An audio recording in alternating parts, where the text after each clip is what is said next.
L'église évangélique La Foi Missionnaire Internationale SFMI est dans sa 10e année à Divo. La construction du temple dédicacé ce samedi 15 avril est le couronnement de ses 10 ans de marche parsemé d'obstacles de tout ordre et de tout genre. Le culte spécial de ce samedi, célébré dans une atmosphère festive, est donc une marque de reconnaissance des fidèles envers l'apôtre Élie Samiambi et son épouse pour leur bravoure dans leur ministère, respecté par l'ensemble du corps de Christ à Divo. L'apôtre Samiambi, nous savons que c'est un garçon déterminé, un serviteur de Dieu engagé, qui ne sait pas tricher, mais qui aime le travail. Ce sont ces résultats qui sont aujourd'hui là.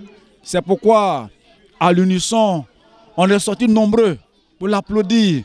C'est le prophète Justice Diomandé d'Abidjan, père spirituel du fondateur du SFMI, qui a ouvert au plan spirituel les portes de ce temple de plus de 300 places qui a coûté environ 12 millions de francs CFA. Justice Diomandé a ensuite consacré ce beau temple par l'action d'Ure Sainte en présence d'une vingtaine de serviteurs de Dieu de Divo. Cette consécration a fait place à une autre, celle de l'apôtre Samiambi dans sa 10e année de ministère sacerdotal. Lorsque nous recevons l'appel du Seigneur, il faille que cela soit impacté par une onction particulière. Et je pense que c'est très important pour un homme de Dieu de recevoir l'huile sur la tête avant de vraiment continuer dans la marche du ministère. À un moment donné de notre vie ministérielle, nous avons besoin de marquer un arrêt et rentrer dans le sacerdoce par une consécration vraie, par des hommes de Dieu aussi qui ont été mandatés par Dieu.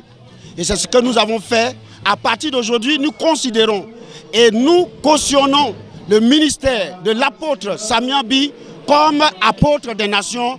Cette cérémonie de dédicace du temple suivie de l'ordination de l'apôtre Samiambi marque un nouveau départ pour le SFMI. Les fidèles présents de façon massive à cette double cérémonie l'ont bien compris et se sont engagés à nouveau aux côtés du couple fondateur pour relever les nouveaux défis. C'est un moment historique pour moi.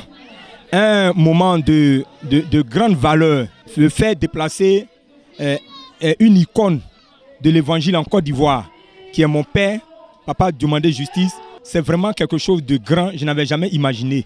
Et aujourd'hui ça arrive.